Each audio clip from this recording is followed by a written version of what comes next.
Ciao amici di Strano Amore Siciliano, siamo sulla rubrica dei videomessaggi d'amore e questa sera vi voglio presentare a Valeria. Valeria ha 23 anni e vuole fare un videomessaggio d'amore al fidanzato. Ma conosciamo di più Valeria. Ciao Valeria.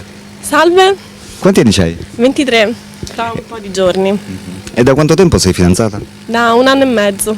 Con questo ragazzo? Sì. Come si chiama? Flavio, E quanti anni c'ha Flavio? Flavio ha 29 anni, E di dov'è? di Napoli. E tu praticamente sei venuta a Strano Amore Siciliano per fare un videomessaggio d'amore per lui? Sì, perché sono in vacanza e lui in questi giorni mi sta un po' trascurando, non mi risponde al telefono, insomma, un po' arrabbiato forse. Da quanto tempo è che vi siete conosciuti? Da 1 anno e mezzo. Completamente? Cominciamo da subito, è, non so. è scattato praticamente il colpo di fulmine? Praticamente sì. Che cos'è che hai notato in lui che ti ha colpito? È un ragazzo molto intelligente, mi è piaciuto subito dall'inizio. Mhm. Va bene Valeria, lì c'è la telecamera, fai il tuo videomessaggio d'amore, riporto a Flavio e digli tutto quello che provi per lui.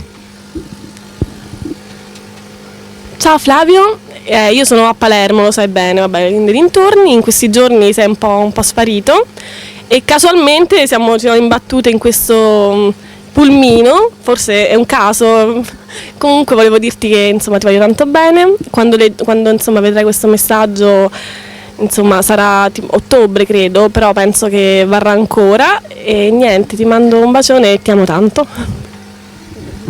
Ok, brava Valeria. Complimenti a Valeria per il suo videomessaggio d'amore. Bene amici, speriamo che Flavio veda in tempo questo videomessaggio, ma comunque o è primo o dopo io penso che lo vedrà Gradirà, sicuramente. Sì, sì, è una cosa abbastanza gradita.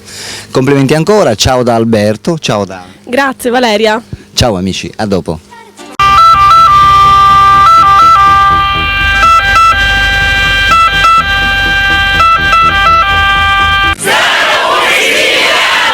Oh yeah!